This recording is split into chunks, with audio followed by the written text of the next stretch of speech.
Muito bom. E hoje nós vamos pensar um pouquinho, caminhando aqui em Hebreus capítulo 13, sobre cuidar uns dos outros, sobre relacionamentos. O capítulo 13 de Hebreus é o último capítulo desta carta, que os irmãos estão estudando já desde o ano passado, uma carta riquíssima, e que nós temos dado continuidade. É uma carta que eu já estudei em outra oportunidade, e sempre ela fala muito ao nosso coração. Vimos na semana passada o fechamento do capítulo 12, e percebemos que o capítulo 12 é o ápice da carta. É onde ela destaca o nosso relacionamento com Deus como sendo Ele o nosso Pai, como sendo o Senhor aquele que nos dá tudo o que é necessário, aquele que nos guarda, aquele que nos orienta, aquele que conduz a nossa vida por meio do seu amor disciplinar. Portanto, pensar num relacionamento tão próximo, tão intenso com o Senhor, é entender o seu caráter paternal em todas as coisas que Ele faz por nós. Há uma expressão que meu pai usava, que é muito comum, e eu acredito que todos os pais usam, que normalmente se dá quando irmãos se desentendem, né? Quando a gente começava a disputar as coisas, quando a gente começava a brigar entre si, meu pai ralhava conosco e dizia: vocês são irmãos. E a perspectiva seguinte do texto, não é? Depois de virmos o caráter paterno do Senhor agindo sobre as nossas vidas, orientando a nossa caminhada, é agora nos mostrar a nossa perspectiva fraterna, ou seja, nós temos irmãos, nós somos irmãos, e é importante que nós tenhamos esse cuidado de entendermos o que significa termos irmãos, não é? Então hoje nós vamos observar um pouquinho dessas questões, nós vamos aprender e reconhecer como o Senhor espera que nós nos tratemos como irmãos. O que é que Deus requer de cada um de nós? Eu convido você a abrir a palavra do Senhor, também está aí, você vai poder acompanhar pela projeção, os primeiros 6 versículos do capítulo 13 da carta aos Hebreus. Hebreus, capítulo 13, versos de 1 a 6. E o texto diz assim para nós: seja constante o amor fraternal. Não negligencieis a hospitalidade, pois alguns, praticando-a sem o saber, acolheram a anjos. Lembrai-vos dos encarcerados, como se presos com eles, dos que sofrem maus tratos, como se com efeito vós mesmos, em pessoa, fosseis os maltratados.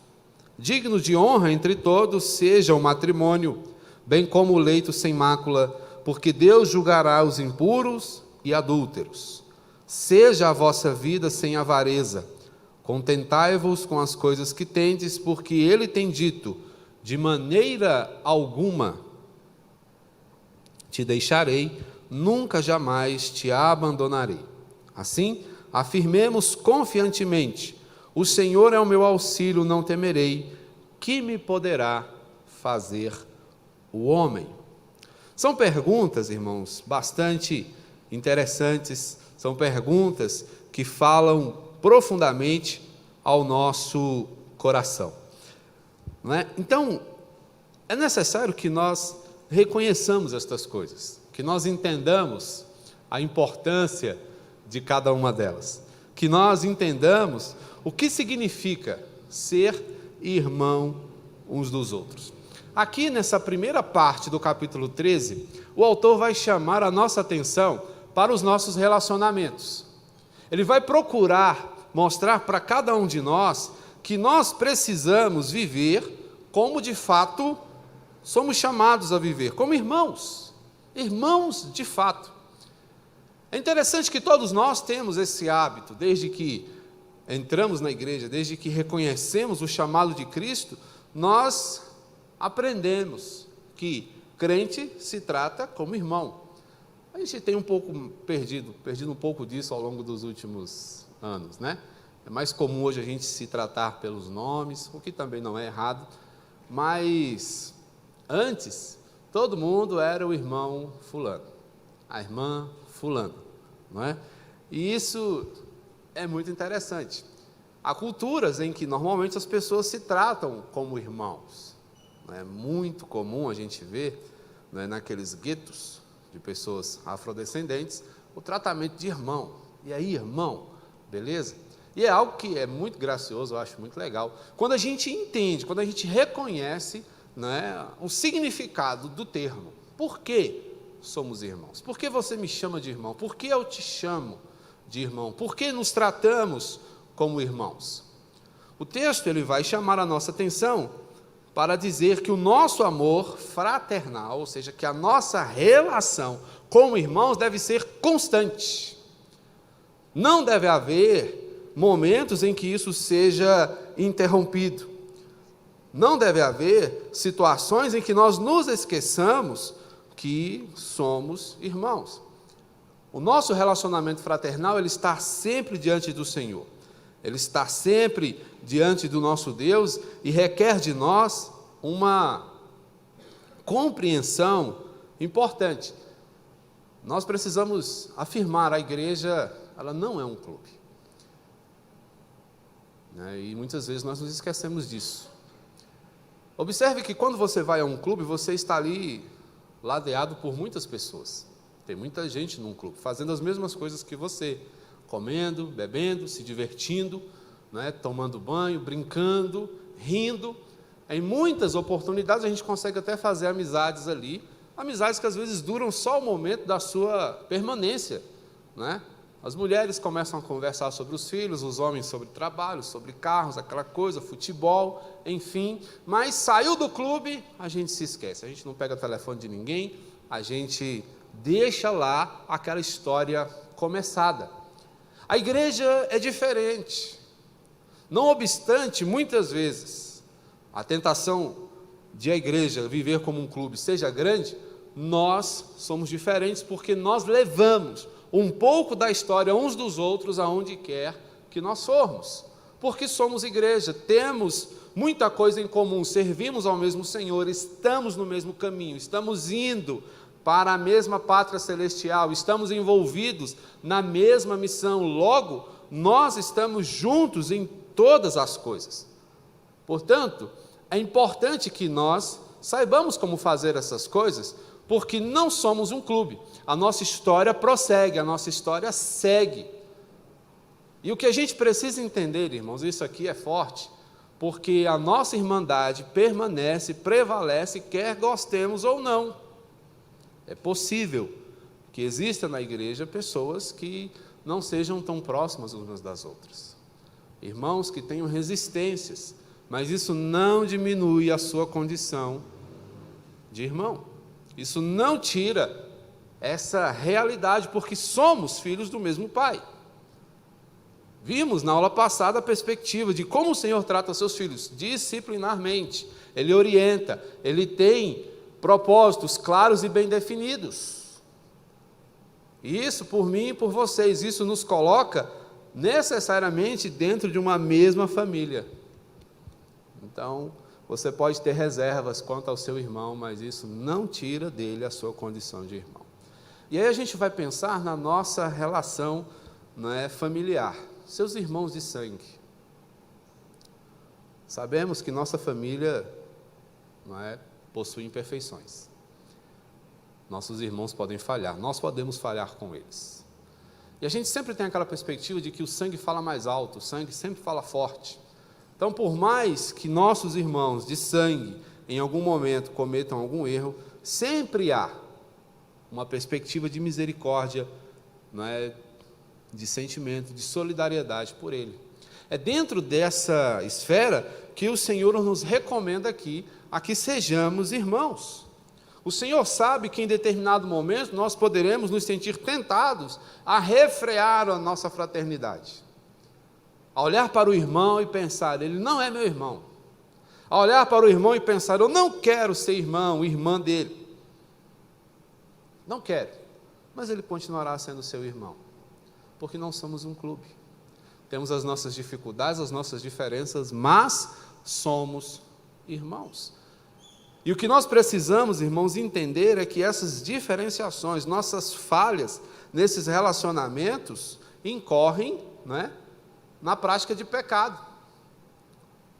E o pecado, ele tem duas áreas, né, de abrangência. Ele envolve a nossa relação com o outro e a nossa relação com Deus. Ou seja, o pecado que eu cometo contra vocês não apenas fica nessa esfera, ofende também ao Senhor. As falhas que nós cometemos uns com os outros, não é, entristecem ao nosso Deus. Quando somos indiferentes, quando desprezamos, quando desconsideramos, nós estamos cometendo um pecado, nós estamos, não é, ferindo a ideia de fraternidade que o Senhor graciosamente nos deu. Se somos irmãos, significa que estamos ligados ao mesmo Pai. E nenhum pai quer que seus filhos vivam em desacordo. Eu falava do meu pai há pouco, e quando ele falava para nós, vocês são irmãos, ele não parava por aí, ele tomava uma atitude. Se a briga perpetuasse, continuasse, ele ia lá e nos obrigava a nos abraçarmos. Um termo que ele chamava, né, na sua língua materna, de encangar. Eu vou encangar vocês. É aquela ideia, né, de que dois animais estão juntos pela canga, que é aquela peça que faz com que dois bois, né, ou dois cavalos ou dois jumentos, caminhem juntos, fazendo o mesmo trabalho. Ele dizia, eu vou encangar vocês. E quando ele fazia isso, ele obrigava que nós nos abraçássemos. Não era um momento fácil. Muito choro, muita ira, mas depois daquilo a gente se acertava. Nenhum pai tem prazer em que seus filhos caminhem desordenadamente. Então, se somos responsabilizados uns pelos outros, o que o Senhor espera que nós façamos, irmãos? É que nós sejamos hospitaleiros, não negligencieis a hospitalidade, pois alguns, praticando-a sem o saber, acolheram a anjos. Aqui ele está se referindo a Abraão, a Ló, que receberam mensageiros do Senhor. Óbvio que a gente pode pensar que isso nos dias de hoje seria impossível, mas a hospitalidade pode colocar diante de você a bênção de receber alguém que trará ou que levará à sua casa uma bênção indescritível. Estamos pensando aqui, irmãos, em pessoas que servem ao mesmo Deus, em pessoas que estão envolvidas na mesma obra. Portanto, quando você abre a sua casa para o seu irmão, você está abrindo a porta para alguém que traz boas novas, para alguém que leva fé à sua casa, para alguém que acrescenta algo à sua vida. A hospitalidade tem essa bênção. Hoje nós pensamos em hospitalidade e diminuímos a palavra porque tiramos, não é, o seu final e ficou só o hospital. Então hoje, onde nós buscamos tratamento? Nos hospitais. Embora as pessoas não estejam encontrando porque eles estão lotados, mas é lá, a casa, onde a gente entende que as pessoas são curadas dos seus males. Mas a hospitalidade, a condição de ser um hospital, começou nas casas. A hospitalidade, meus irmãos, é uma atitude de tratamento. Ser hospitaleiro é você abrir a sua casa para receber alguém que de repente precise ser ouvida. Receber alguém que precise ouvir seus conselhos, ou receber alguém que vá levar até você bons conselhos. Portanto, o Senhor nos encoraja a sermos hospitaleiros para que entendamos a importância disso. Porque a fraternidade, ela tem essa perspectiva, né, acolhedora. A fraternidade, ela tem como símbolo os braços abertos, a disposição de acolher, a disposição de oferecer tratamento para o coração. Sendo assim, o lar, meus irmãos, é a pensão do povo de Deus. Na antiguidade, era difícil, eram poucos os serviços hoteleiros. As pensões que existiam eram poucas, estavam sempre cheias e normalmente eram caras. Então era comum que as pessoas abrissem as suas casas para acolher os viajantes. É daí que surge a ideia de hospitalidade, de fazer com que as pessoas pudessem ter um lugar onde elas tivessem condições de matar a fome, matar a sede, tomar um banho. Lembra do ensino de Jesus? Não é? No momento em que ele lava os pés dos discípulos, era uma prática em toda a casa, ter uma bacia e uma toalha pronta para receber quem chegasse de viagem, com os pés empoeirados, com os pés sujos, marcados pelo trajeto. Não é? Portanto, é algo gracioso você abrir a sua casa para alguém, para um irmão que está passando, que está desenvolvendo a missão, para que está alguém que está fazendo a vontade do Senhor. Um irmão seu, que de repente você o convida para um momento de congraçamento, para um momento de comunhão, para dividir as dádivas do Senhor com você, ou mesmo para gozar da sua boa companhia, para ouvir os seus bons conselhos, para que vocês juntos desenvolvam boas conversas, educativas conversas, instrutivas conversas, edificantes conversas. É para isso que o Senhor nos deu a comunhão, porque o lar é um lugar de fortalecimento, não apenas para a família, mas para todo aquele que se agregue à família. Eu mesmo tenho na minha história a marca do fortalecimento de muitas famílias que abriram seus braços e as portas da sua casa para mim e me ensinaram grandes coisas, me mostraram verdades que eu não conhecia. E do outro lado, um coração hospitaleiro ele pode ser surpreendido, né? A bênção de receber é algo que o Senhor nos concede, porque as pessoas que chegam não apenas vêm usufruir, né, das boas coisas da nossa casa, mas elas também vêm trazer as boas coisas da casa delas, da vida delas, a experiência delas, a alegria delas. E quando você abre a sua casa, você está diante dessa oportunidade maravilhosa, e é por isso que o Senhor nos encoraja. Não negligenciem isso, a hospitalidade é algo importantíssimo. Não deixe de praticar. Não deixe. Né? E procurem também confortar-se mutuamente. Aqui ele já vai lembrar daqueles que estão envolvidos por causa do Evangelho em situações problemáticas. Estivemos aqui orando pelos missionários. Alguns estão em situação difícil, presos, perseguidos, né? Passando privação. Então é importante que nós tenhamos por eles um sentimento de solidariedade, não é? Partilhar com eles das dores e dos sofrimentos que eles enfrentam por meio de um coração solidário, de um coração que divide, de um coração que empresta-se para a experimentação dessas coisas. Isso é apoio. Às vezes você não tem como ir lá, às vezes você não tem como liberar, quem sabe, um habeas corpus, mas você pode escrever, mas você pode dizer, estou orando por você, você pode ligar, e você pode confortar o coração de uma pessoa assim. Você pode visitar, né? Há muitas coisas que nós podemos fazer por quem está preso em alguma situação, não apenas enjaulado, não apenas na grade, mas enfrentando situações. Isso é o que nós chamamos de disposição solidária. Um coração solidário é um coração aberto, é um coração que se compadece, é um coração que entende que é nosso o dever de cuidar uns dos outros.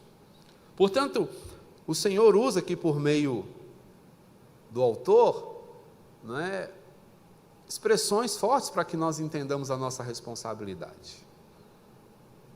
Se você é hospitaleiro, você está abrigando alguém que de repente, por um determinado tempo, está sem casa.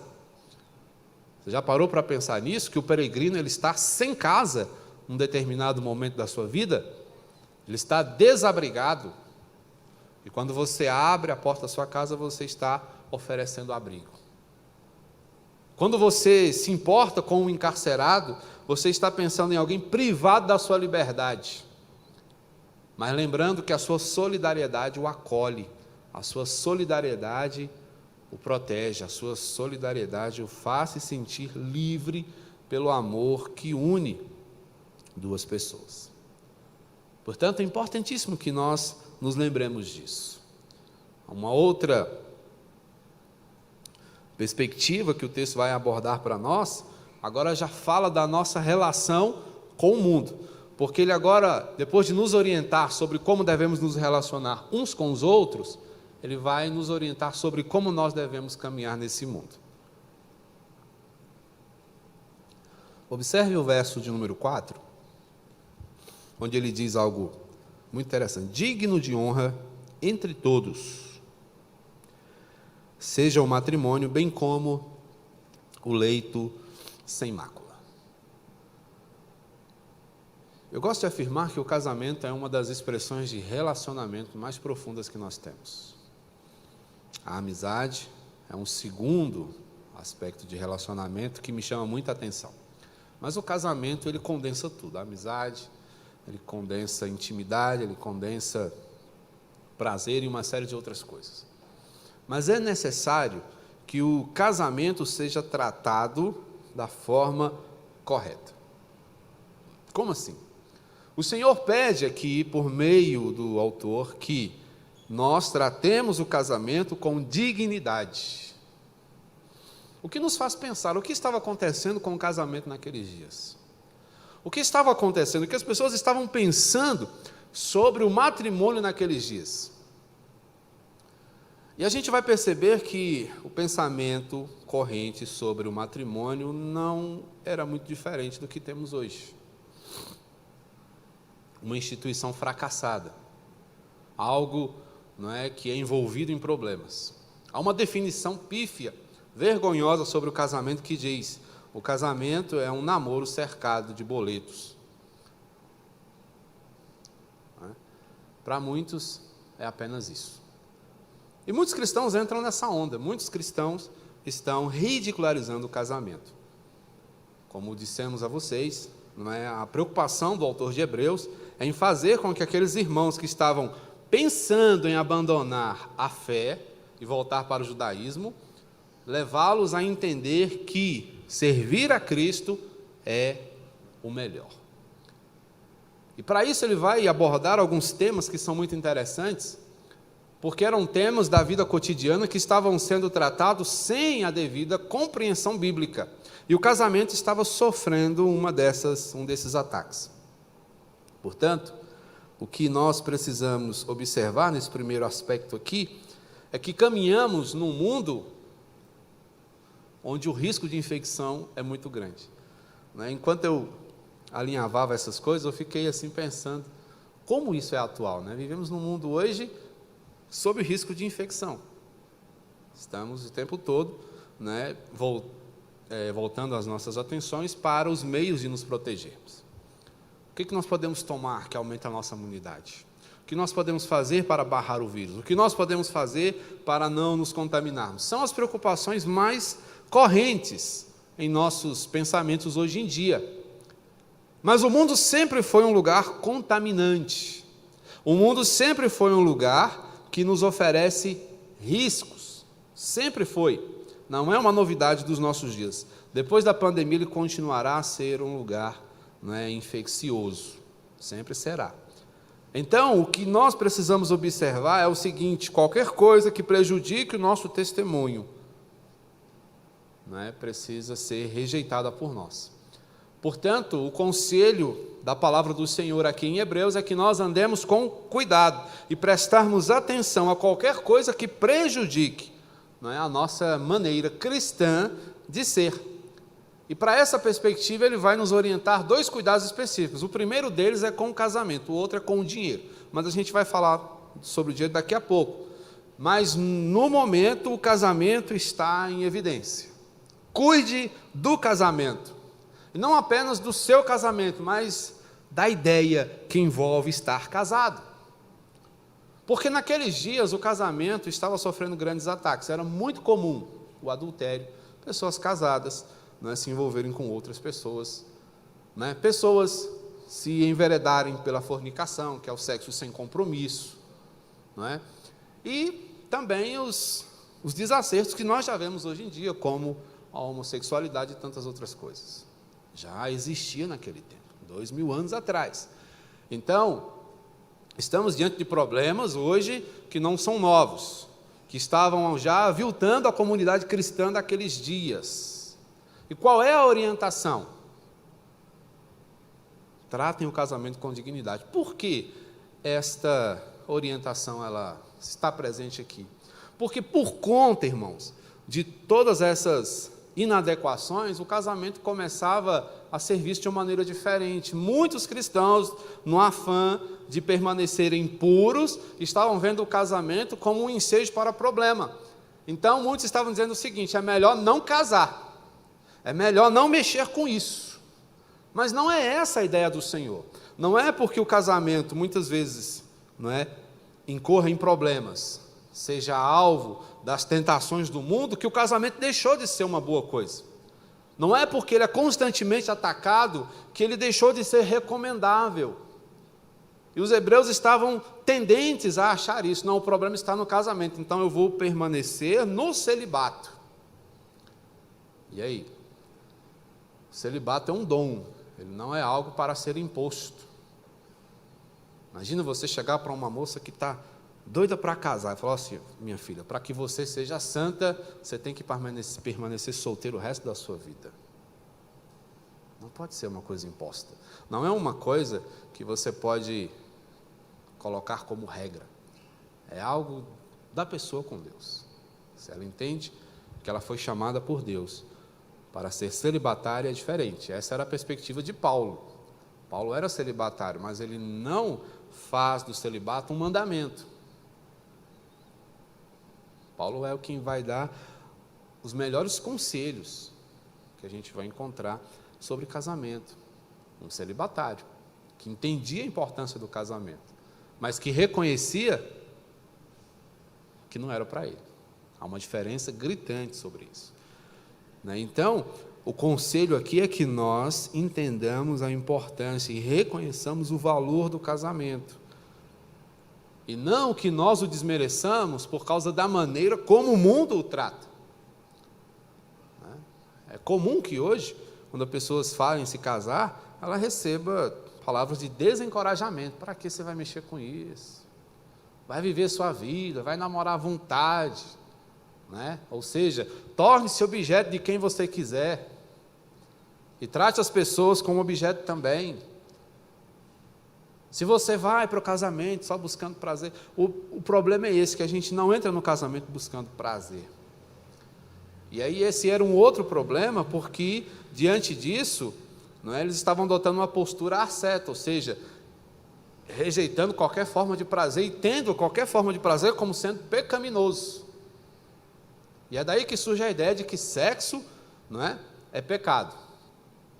Sexo não é pecado, desde que você usufrua as suas delícias na esfera do casamento. Sexo, obviamente, não é diversão, não é brincadeira, não é para você se desestressar, que é como as pessoas têm lidado com o sexo hoje. Ele tem virado um produto, aí sim, mas ele foi desenvolvido, criado, idealizado por Deus para que seja vivenciado na esfera do matrimônio. E dentro dessa esfera ele é uma bênção, uma maravilha. Só Deus poderia realmente pensar em algo tão gracioso. Então nós temos aqui, irmãos, um problema muito sério de compreensão por parte daqueles irmãos que estavam abraçando um extremismo absurdo, vivendo uma deturpação e abraçando nessa postura asceta que rejeitava as bênçãos que o Senhor lhes estava dando. Mas o Senhor nos recomenda o equilíbrio, o Senhor nos recomenda o entendimento sóbrio acerca das coisas. Por isso ele vai dizer: mantenham o leito de vocês sem mácula, porque Deus julgará os impuros e os adúlteros. Ou seja, não é a maneira rígida, dura e fria como eu desenvolvo meu casamento que vai torná-lo mais santo.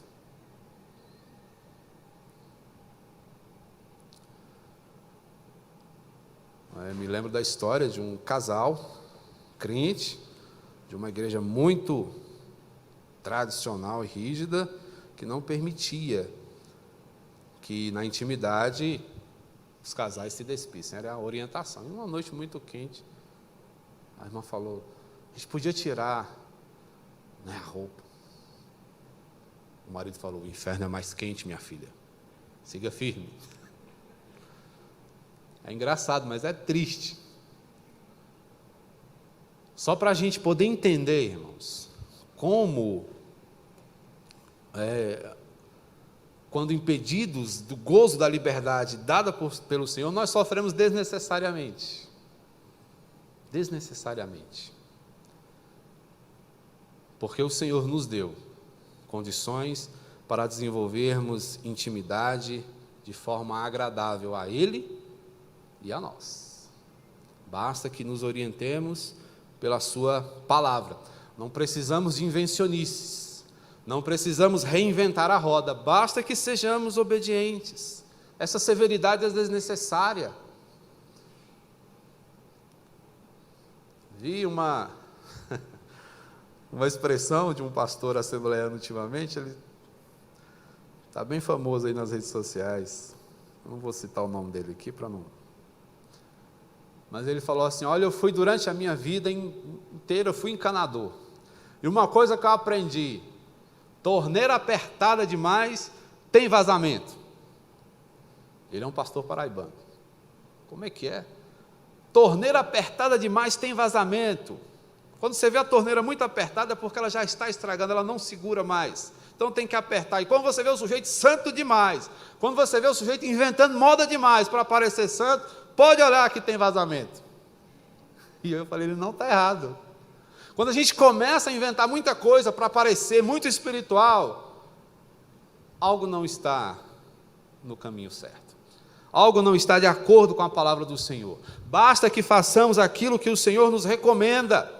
O nosso desafio, meus irmãos, é manter a nossa pureza na vida e confiar que o Senhor fará o seu juízo.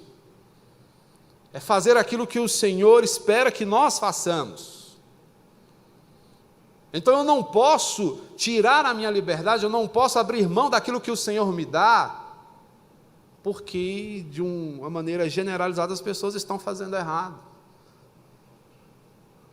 Não é porque alguém entende errado o que significa estar casado, que eu abrirei mão do meu casamento, que eu deixarei de aconselhar os jovens a se casarem, que eu deixarei de incentivá-los a formarem famílias, a terem filhos.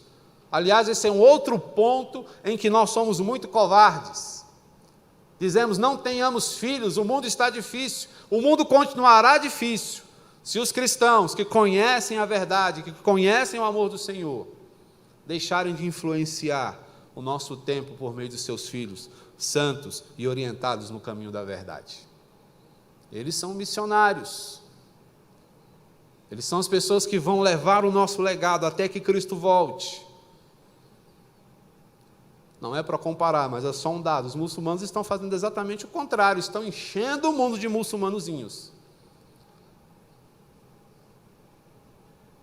Porque eles entendem que eles serão os dispenseiros das ideias, das propostas e daquilo que eles acreditam. E os cristãos, o que estão fazendo? Nada. Estão se distraindo com o mundo, estão vivendo como se o mundo fosse o último lugar para estar. E não é. Estamos aqui de passagem, você está aqui temporariamente. Você tem que lembrar para onde você está indo. Você tem que lembrar qual é a sua missão aqui e quais são as suas responsabilidades. E sobre o dinheiro? É outra tragédia. Aí ele vai seguir. Seja a vossa vida sem avareza, direto e reto. Parem de ser avarentos, ou seja, deixem de querer acumular riqueza, deixem de querer ter como eterno aquilo que é transitório. Qual é a perspectiva que nós devemos adotar com o dinheiro? Administração. Administre os recursos. Use aquilo que o Senhor te deu, mas não ame aquilo que o Senhor te deu para ser usado. Use e abençoe a vida de outras pessoas por meio desse uso. Estivemos pensando na quarta-feira sobre a ansiedade material, que é a perspectiva de Mateus capítulo 6, que nós vamos continuar na próxima quarta, te convido a não perder. Jesus vai falar ali que a ansiedade material ela é absurdamente passível de problemas, porque quando você coloca seu coração, quando você deposita as suas esperanças naquilo que é vão, você está colocando em risco a sua própria existência. Você está colocando em risco a sua caminhada nessa terra, porque você está acreditando valor a algo que não possui valor. Pelo menos não eterno. É um valor transitório, é um valor temporário. E Jesus nos afirma ali quão passível de corrosão é o dinheiro. E quando eu falo dinheiro, não estou falando apenas da moeda, mas estou falando de tudo aquilo que é reconhecido hoje como a nossa riqueza. Nossas posses, nossos bens. O melhor carro que você comprar amanhã ou daqui a um tempo, valerá menos ou nada.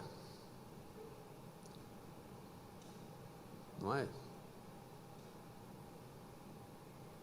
Você acompanhar a tecnologia hoje é algo absurdo. Você compra um celular, puxa vida, comprei um celular top. Aí amanhã já lançam um que faz 20 coisas a mais que o seu. Estou sendo modesto aqui, né? Outro dia eu fui olhar, tentando limpar meu celular. O aplicativo que gerencia isso diz que ele tem 360 e poucos aplicativos. Eu falei, quem baixou isso tudo aqui? É muita coisa, mas quando você vê o lançamento, você não vai olhar para os 300 e tantos aplicativos que fazem infinitas coisas por você, você vai olhar por aquilo que você não tem, puxa, eu preciso daquele, porque o meu está obsoleto diante daquele. E é assim com o carro, com a moda, com a casa, tudo. Você rala para construir uma casa moderna, quando você termina de construir, 20 anos depois, surge uma nova tendência arquitetônica, e a sua casa já vira um barraco perto da nova tendência. E aí você precisa atualizar, e você vai quebrar tudo de novo. Então, o que isso nos leva a entender? Que uma vida sem satisfação é uma vida infeliz, é uma vida, me permita uma expressão, desgraçada, porque é desprovida da bênção que a graça do Senhor traz sobre as nossas vidas. Não nos deixa perceber o quanto nós já somos ricos, não nos deixa perceber o quanto nós já somos abençoados. A ansiedade material, conforme Jesus, faz por nós o seguinte: tira-nos da perspectiva do usufruto, para vivermos a ansiedade de talvez nunca ter aquilo que nós buscamos. Então, curta, esse é o meu conselho para você. Curta o que você tem, curta, aproveite, goze a sua vida. Nós vamos começar uma série de estudos em Eclesiastes, e nós vamos entender que a vida debaixo desse sol, ela é efêmera demais, para você ficar preocupado o tempo todo.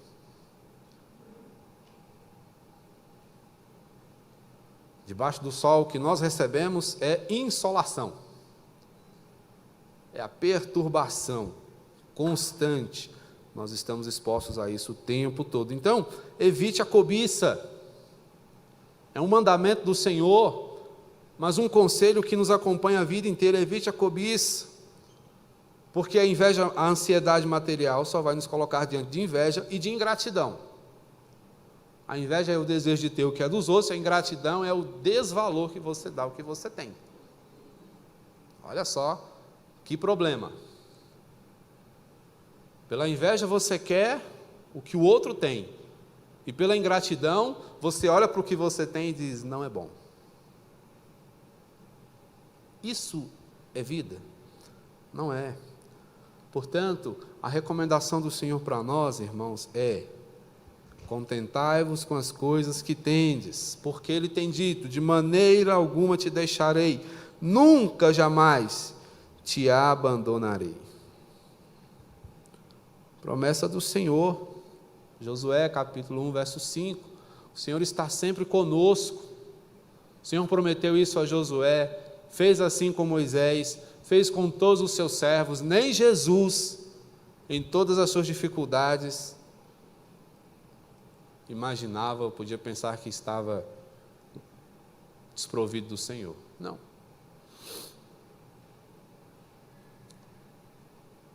Portanto, é importante que nós nos lembremos disso. Então, use o que você tem com alegria e com a certeza de que Deus está te ajudando. Use com satisfação. Sente-se na sua mesa para partilhar o que você tem com a gratidão e a certeza de que foi o Senhor que te deu. Porque vivemos num mundo que é materialista. Nesse mundo o que importa são as quantidades, a sofisticação, quão moderno é, quão bonito é. Mas eu sei que alguns aqui lembram-se muito desse ditado. O pouco com Deus é muito. Era uma expressão que minha mãe usava, quando a gente achava pequeno o pedaço que ela dava para a gente, de alguma coisa muito boa, que normalmente não tinha lá em casa com frequência. Ela dizia, o pouco com Deus é muito. Eu ficava pensando, ela deve estar dizendo para eu comer devagar. E eu dava meu jeito. Mas, de fato, o que nós precisamos realmente, nós já temos, que é a presença do Senhor. Porque sem essa compreensão nós vamos viver com medo. Que medo é? O medo de não ter ou o medo de perder o que já conseguimos. Como isso é tendente? Deus te abençoa, você consegue um salário melhor. Aí você começa a viver angustiado. Agora eu não posso perder esse salário, não posso perder esse status, não posso deixar de morar aqui, não posso deixar de fazer as coisas que eu faço. O que eu faço agora para poder manter meu status? Aí você fica louco. Você trabalha mais, você se desgasta mais, quando você menos espera, você está doente, você está sem forças, você está desgastado, porque você estava pensando em manter aquilo que você tinha, esquecendo-se você que foi o Senhor que te deu. Essa é a angústia da juventude. Eu posso dizer isso porque eu estou saindo da juventude, eu ainda estou lá, estou saindo da juventude. Durante toda a minha vida eu vivia as voltas com isso. As nossas conversas entre o nosso grupo de jovens era isso. O que a gente pode fazer para ser, para ter, para alcançar, para conquistar? E o tempo foi passando, a gente foi vivendo e Deus foi dando, Deus foi fazendo. Nenhum de nós ficou milionário, mas ninguém morreu de fome. Ninguém precisou passar a noite na rua, ninguém. Deus cuidou de todos nós. Deus fez tudo por nós. Por que agora ficaremos pensando, o que eu posso fazer? O que eu posso... Não. E é uma tentação que nos acompanha dia após dia. Mas essa, segundo Jesus, é uma preocupação pagã. Quem não tem Deus é que fica preocupado com isso. Quem não sabe como o Senhor cuida dos seus é que fica se arrebentando, perdendo noites de sono para poder manter as coisas que tem ou alcançar as que não tem. O grande prejuízo disso é que você perde a maior bênção que você já recebeu, que é a sua vida. Você não vê a sua juventude passar. Você não curte a juventude, a beleza da sua esposa. Você não vê a vitalidade dos seus filhos crescendo. Quando você menos espera, você vai se deparar com um adulto dentro da sua casa. Você vai pensar, quem é esse aí? Seu filho, sua filha.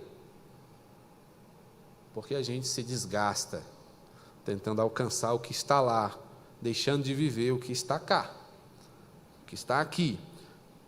Então, o cuidado de Deus, irmãos, é administrado nas nossas vidas em doses homeopáticas.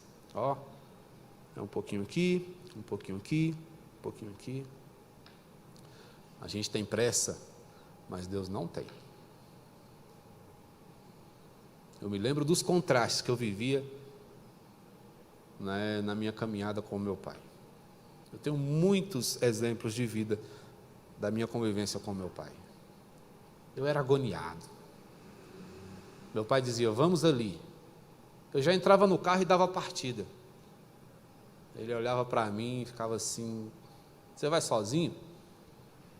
Espera aí. Nessa época ele fumava, e ele fumava um cigarro feito de fumo, papel separado. Aí ele ficava olhando para mim, pegava o papel, botava, ia preparar o cigarro dele. Era um cigarro tão bem elaborado que eu ficava olhando, eu desligava o carro. Aí ele preparava, ajeitava, apertava, acendia, apagava, ele acendia de novo. Depois que ele dava umas 2 baforadas, ele dizia: agora vamos. Isso já tinha se passado, muito tempo.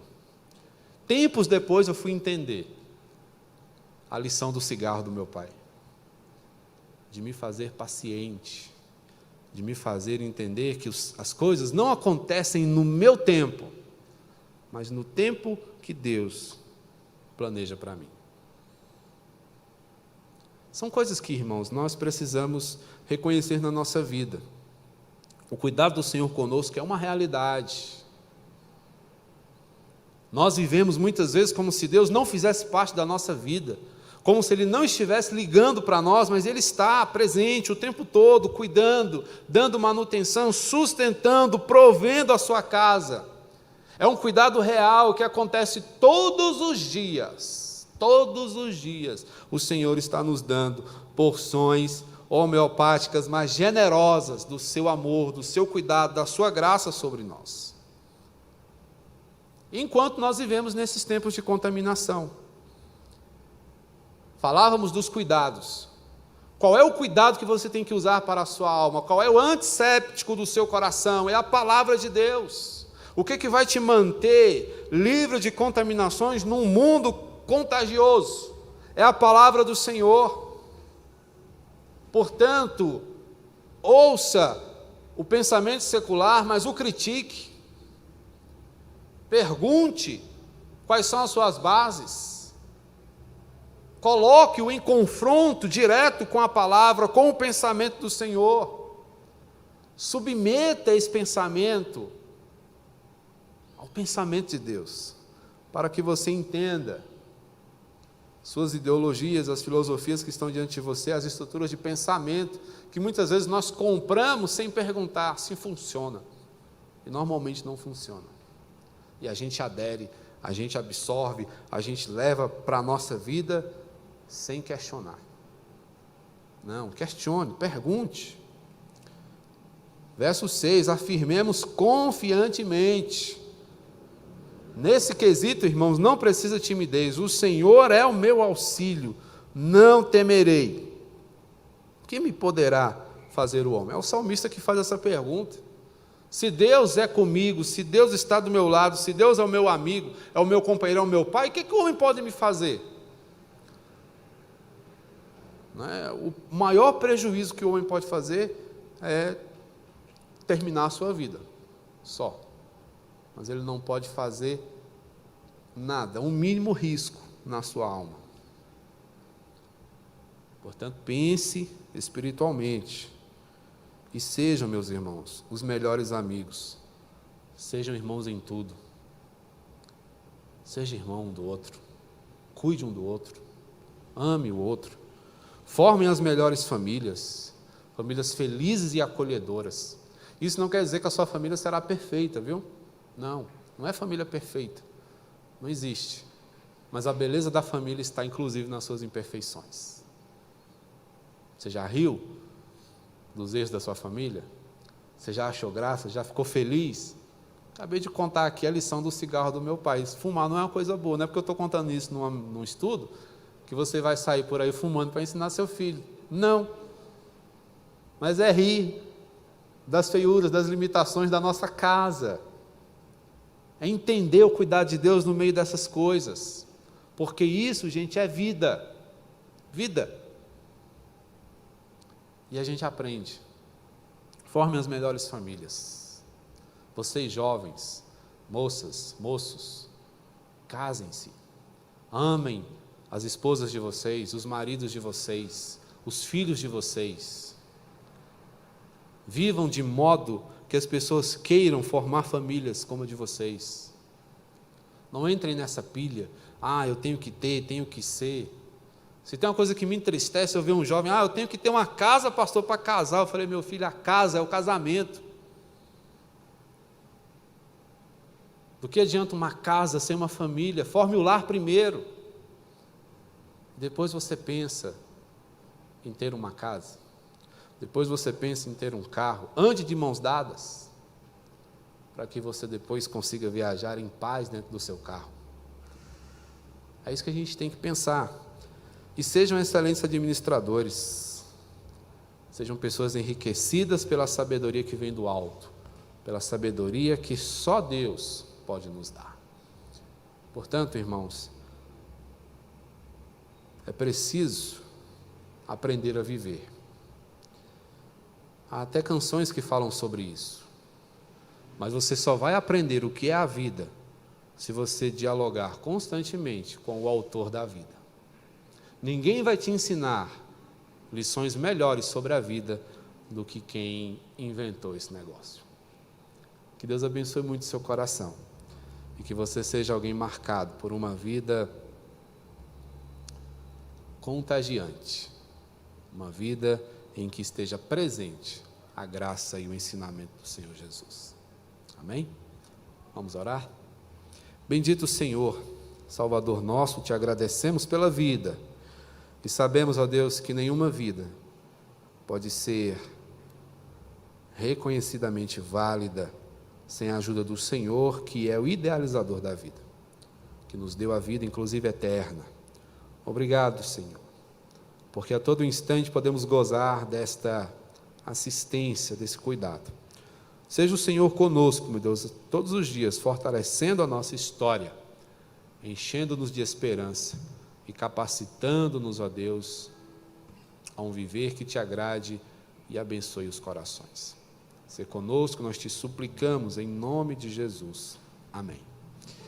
E que a graça de nosso Senhor e Salvador Jesus Cristo, o amor de Deus, o nosso Pai, e o consolo, orientador e constante do Espírito Santo, sejam sobre o povo do Senhor, ensinando-lhes a arte do bom viver, para que vivam assim, agradando ao Senhor em todo o tempo, em qualquer circunstância, até aquele dia em que o doador da vida há de vir buscar a sua igreja, para que com ele reine por todo sempre, pelos séculos dos séculos. Amém.